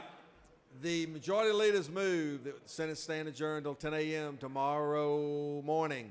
All those in favor will say aye. All those opposed, no. Oh, a hearty no, but the ayes clearly have it. We stand adjourned on this crossover day.